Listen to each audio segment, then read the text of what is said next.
과거는 항상 아름다운 것인가요? 과거는 항상 아름다운 추억일까요? 그렇지 않은 슬픔의 과거도 있고 고통의 과거도 있지만 과거를 아름다운 추억으로 만드는 것은 무엇 때문일까? 왜 그럴까?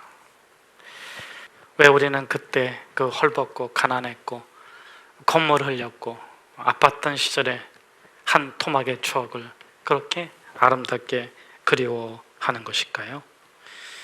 현실이 된 소꿉장난이 너무 살벌하기 때문에 그렇습니다. 요즘에 베이징 올림픽 때문에 생긴 단어도 그렇죠. 눈 뜨고 코 베이징. 너무나도 삶이 무섭고 힘들고 어렵습니다. 그런데 왜 그 가난했고 헐벗었던 지난 추억의 한 토막이 그리울까? 아름답게 느껴질까? 첫째는 책임감이 없어서인 것 같아요. 할아버지 할머니들이 손주 손녀 예뻐하는 것처럼 책임감이 없기 때문이 아닐까.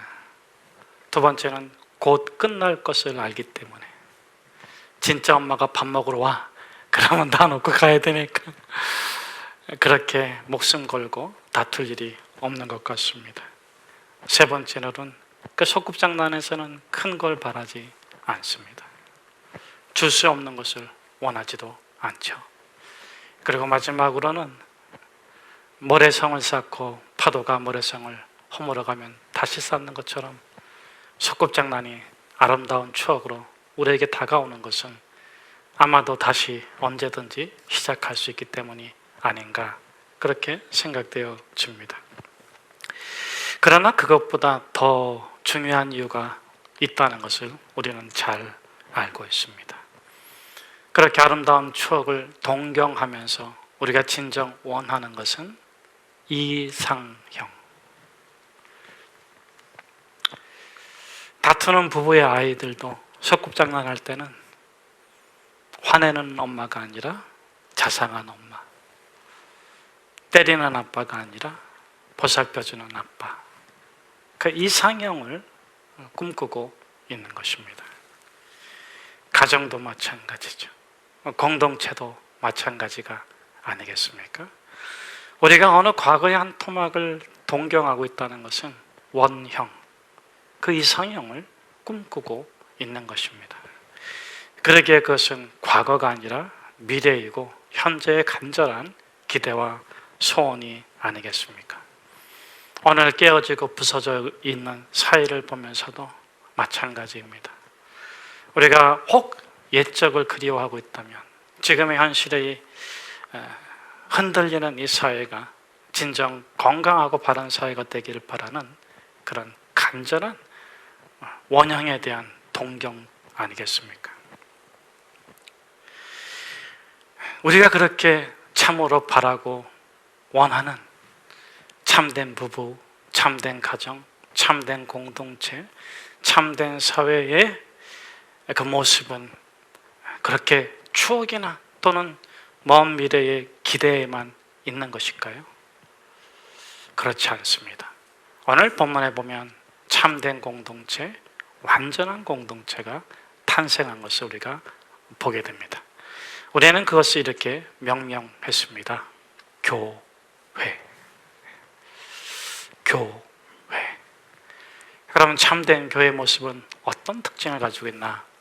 먼저 그 특징을 살펴보면 두 가지 특징이 있는데 첫 번째 특징은 42절에 있습니다.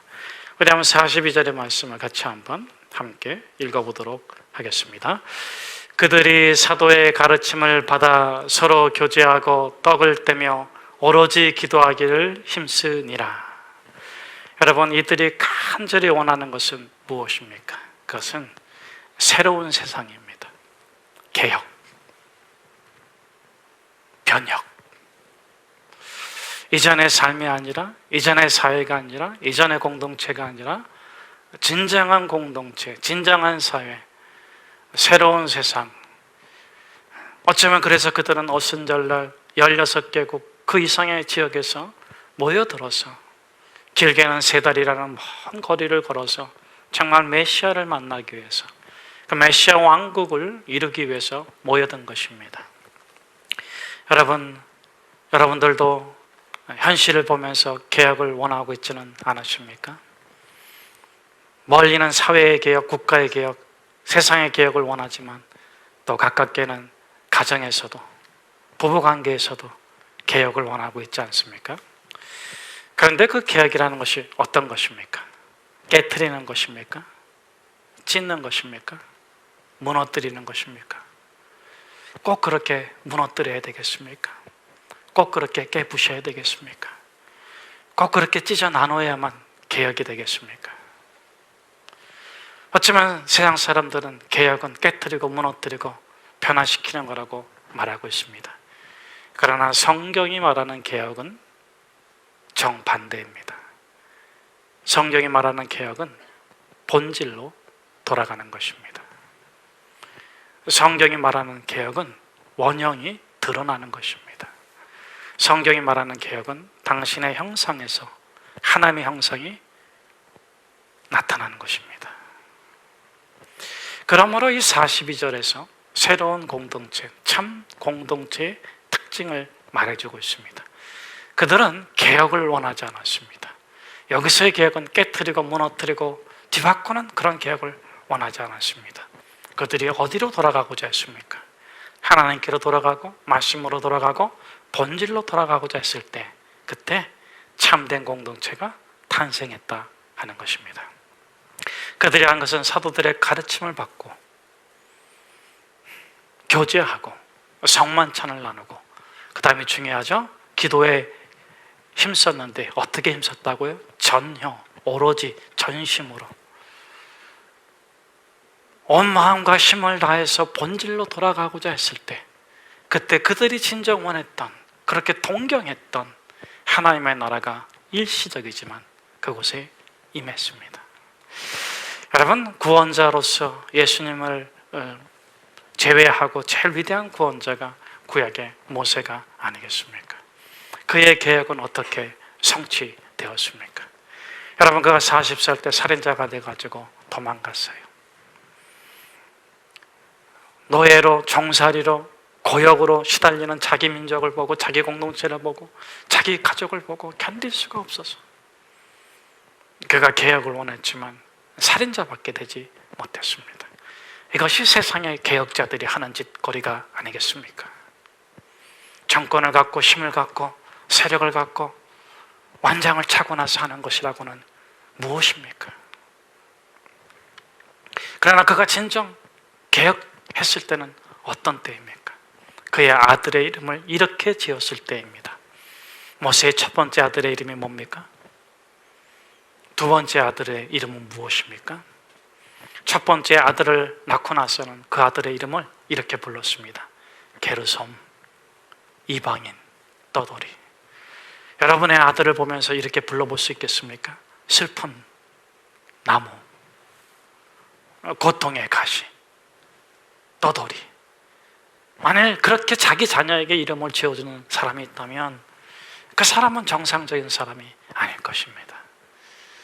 모세는 그렇게 자기 아들을 부른 것입니다. 외로움, 떠돌이, 이방인, 정착하지 못하는 사람. 그런데 그가 그 아들과의 관계, 자신과의 관계가 회복하는 두 번째 아들의 이름이 뭡니까? 에벤에셀. 에벤에셀. 하나님이 도우셨다. 하나님이 도우셨다. 그것은 그 내면의 회복을 의미하는 것이었습니다. 그가 진정 갈라진 자아가, 깨어진 자아가 치료되고 회복된 것을 표현해주고 있습니다. 여러분 자신은 어떻습니까? 여러분 자신도 여러분을 두 개의 이름으로 부르고 있지는 않습니까? 못난이, 참 좋은 아이. 저는 저와 여러분이 못난이의 이름을 잘난이에게 붙이기를 축복합니다. 너가 못났을지라도 너는 잘 될 거야. 하나님이 너를 도와주시기 때문에. 너는 고난이 있을지라도 축복을 받을 거야. 하나님이 도와주실 것이기 때문에. 두 번째로 모세의 공동체가 회복되는 것은 그 가정의 공동체가 회복되는 것인데, 모세가 사명을 받고 애굽으로 갈 적에 이유는 모르겠어요. 십보라와 두 아들을 데리고 가는데 천막에 들어간 모세를 하나님이 죽이려고 합니다. 모세를 하나님이 사자가 죽이려고 할 적에 그 십보라가 한 일이 무엇입니까?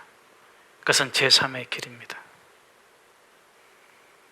표피를 베어가다가 던지면서 내 남편은 피 남편입니다. 그 가정이 깨어지고 그 가정의 죽음이라는, 저주라는, 형벌이라는, 견딜 수 없는 아픔으로 무너져 내리려고 하는 그 순간 십보라는 본질로 돌아갑니다. 생명으로 돌아갑니다. 하나님께로 갑니다. 하나님, 피남편입니다. 언약의 남편입니다. 당신의 사람입니다. 그러자 그 소리를 듣고 하나님의 사자가 떠나갑니다. 여러분, 가정의 위기는 어디에 있을까요? 고난에 있을까요? 경제적 궁핍에 있을까요? 아니면 사치에 있겠습니까? 아니면 방탕에 있겠습니까? 그렇지 않습니다. 가정의 위기는 가족들이 본질로 돌아가지 않을 때 생깁니다. 본질로 돌아가십시오. 가정의 예배를 드리시고 성경을 읽으시고 찬양을 하시고 중보하십시오. 여러분, 모세의 문제가 모세로 해결되는 것이 아니라 그 아내가 피남편이라고 언약으로 돌아갔을 때 해결됐습니다. 저는 저와 여러분이 본질로 돌아가기를 축복합니다. 여러분, 화려한 지붕 되려고 하지 마십시오. 여러분이 보이지 않는 집안의 반석이 되어 주십시오. 그러면 기둥은 설 것이고 화려한 지붕도 얹혀질 것입니다. 그러나 기초가 흔들리면 모든 것이 무너집니다. 여러분, 말씀에 여러분의 가정을 세우십시오. 기도에 여러분의 가정을 세우십시오. 그때 여러분의 공동체가, 가정의 공동체가 굳건히 세워질 줄로 믿습니다. 여러분, 모세가 민족을 어떻게 구했습니까? 그는 something인 줄 알았습니다. 자기는 왕자라고 생각했습니다. 위인이라고 생각했습니다. 영웅이라고 생각했습니다. 그러나 그는 nothing, 아무것도 아니에요. 하루아침에 왕자라는 신분도, 하루아침에 왕자의 칼도 살인자의 칼로 변해버리고 그 왕자가 도망치는데 아무도 도와주지 않습니다.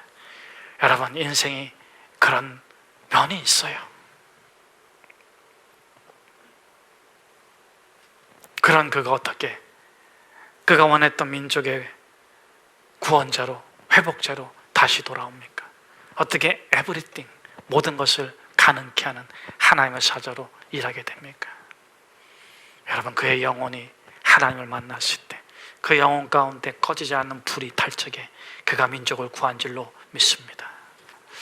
그 믿음으로 모세가 그 민족을 구원하였습니다. 사랑하는 성도 여러분, 진정한 개혁을 원하십니까? 그렇다면 우리가 먼저 본질로 돌아가는 은혜가 있기를 축복합니다.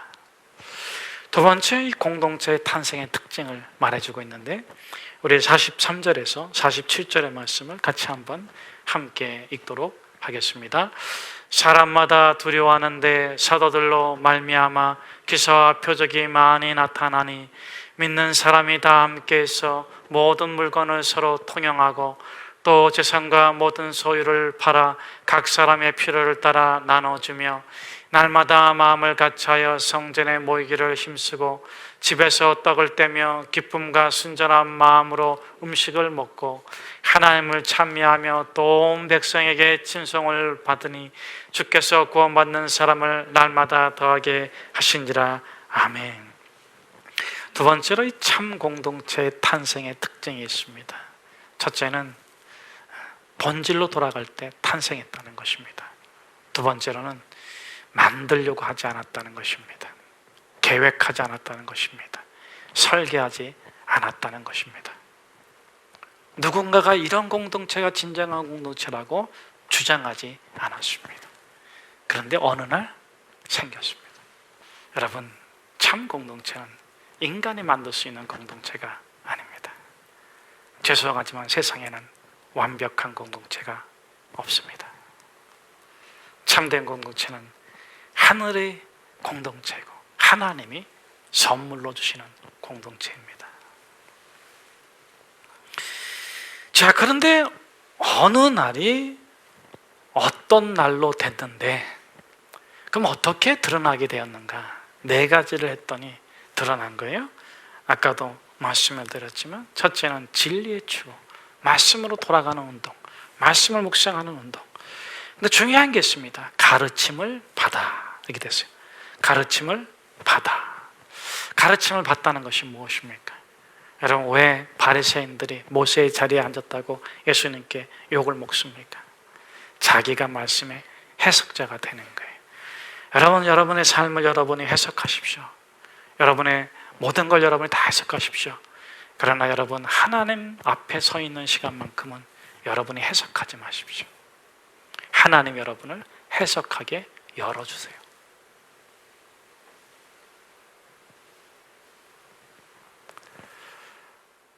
하나님 앞에 있는 시간만큼은 여러분의 머리를 딱 멈추세요. 여러분의 마음을 여세요. 하나님이 이 시간에 나에게 들려주기를 원하는 말씀이 무엇인가? 하나님이 이 시간에 나에게 인도하기를 원하는 것이 무엇인가? 여러분, 마음을 여세요. 그것이 가르침을 받는 것입니다. 그 다음에 교제했다. 이렇게 교제. 여러분, 교제가 무엇입니까? 제휴한 게 아닙니다. 연합한 것입니다. 여러분, 휴정을 맺은 게 교제가 아닙니다. 연합한 것입니다. 깊은 사귐, 참된 만남. 그래서 성경에서는 이 성도의 교제를 이렇게까지 비유적으로 표현하고 있죠. 결혼관계. 그래서 예수님을 신랑으로 묘사하고 성도를 신부로 묘사하기도 하고 성도 간의 교제도 그렇게 결혼과 같은, 가족과 같은 그런 성가족으로서 묘사를 합니다. 이것을 다르게 표현하면 영적 일치입니다. 영적 일치. 세 번째로 하는 것은 성만찬입니다. 성만찬을 나눌 때 여러분 뭐라고 하면서 나누십니까? 나는 죄인입니다. 당신이 내 죄를 대신해 주셨습니다. 당신으로 말미암아 나는 영원히 속죄함을 받고 영생을 누립니다. 나는 당신의 것입니다. 당신이 내 안에 오셔서 왕이 되어 주십시오. 나를 다스려 주십시오. 나를 통치해 주십시오. 그리고 오로지 기도에 힘쓰니라. 믿음의 공동체를 지키십시오. 자, 그렇다면 이 참된 공동체, 44절에는 이 참된 공동체의 구성원들을 이렇게 표현하고 있어요. 믿는 사람이 다 함께 있어. 자, 여기서 말하는 믿는 사람이란 무엇일까? 2가지, 오늘 본문에서는 2가지를 말씀해주고 있습니다. 첫째는 여행자, 2번째는 은혜 받은 자. 여행자에게는 3가지 특징이 있습니다. 첫째, 곧 떠난다. 오늘 본문에서 이 참된 공동체들을 이룬 2가지 집단이 있습니다. 첫째는 무엇입니까? 3,000명이 회개했다 그랬습니다. 그 회개한 사람들 중에서 대부분은 16개국 지역에서 온 전 세계, 그 당시의 세계관으로는 전 세계에서 온 경건한 유대인들이었습니다. 물론 2번째 부류의 사람들은 그곳에 살고 있는 거주민들, 원주민들, 유대인들입니다. 이들은 어떤 사람들입니까? 곧 떠나갈 사람들이.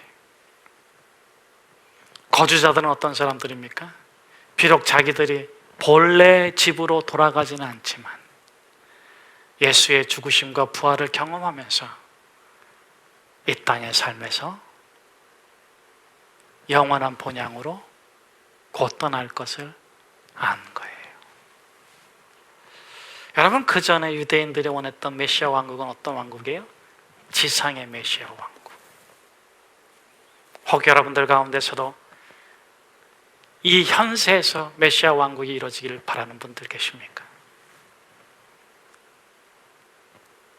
아니면 진정한 왕국은 이 땅에 존재하지 않음을 알기에 저 참된 본향을 바라는 순례자로 살아가는 분이 아니시겠습니까? 두 번째 여행자의 특징은, 이 여행자의 특징은 목적지가 같다. 다시 만날 거예요. 다시 만날 거예요. 우린 다시 만날 겁니다. 다시 만날 때 반갑게 만납시다. 다시 만날 때 기쁘게 만납시다. 내가 헤어져 있지만 당신을 다시 만날 때까지 그리워하며 기도할 것입니다. 여러분, 사도 바울을 보십시오. 끊임없이 교회들을 기억하고 그 교회 성도들을 기억하면서 그가 끊임없이 기도하잖아요. 다시 만납시다. 다시 만납시다. 세 번째로는 원하는 것이 같다. 이 믿음이 있는 자, 여행자들인데 원하는 것이 같다. 딱 한 가지요. 그게 뭡니까? 예수님 더 닮는 거. 예수님 더 닮고 싶은 거.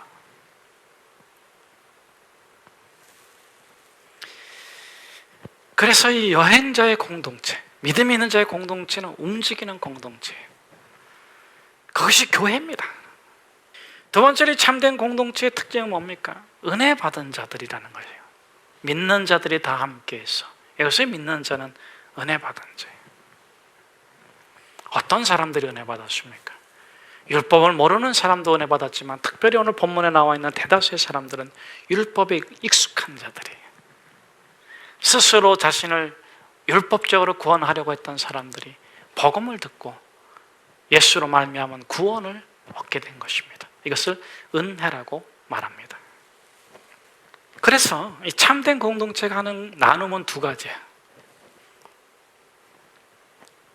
첫째는 자기가 받은 선물을 나누는 거고, 두 번째로는 선교하거나 전도하는 거예요. 왜냐하면 내가 받을 수 없는 은혜를 받아서 내가 나눌 수 있는 것도 있지만 내가 줄 수 없는 게 있어. 그럼 내가 줄 수 없는 게 내가 줄 수 있는 것보다 더 크고 위대해. 오늘 본문에 보면 뭐 소유도 팔았다, 재산도 팔았다 그런데 재산을 팔아도 못 줄 게 있어. 소유를 팔아도 못 줄 게 있어. 그게 뭘까요? 내가 받은 선물인데, 그래서 내게 넘치는 것인데, 내가 받은 선물이기 때문에 이 선물을 너한테도 주고 싶은데 내가 줄 수 없는 선물이 있어. 성전 미문에 앉아있는 안진뱅이가 구걸하면서 한 푼 줍시오, 한 푼 줍시오 했을 때 베드로 요한은 자신이 줄 수 있는 선물을 준 게 아니에요. 줄 수 없는 선물을 준 거예요.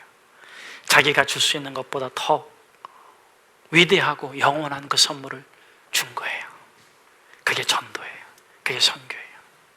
흩어진 교회들에 가서 구제사업도 하고 빈민사업도 하고 사회사업도 하고 의료사업도 하고 교육사업도 하고 성도들이 거룩한 사도가 되어서 하나님의 사도가 되어서 어둠의 빛을 발해야 돼요. 교회 이름 떼세요.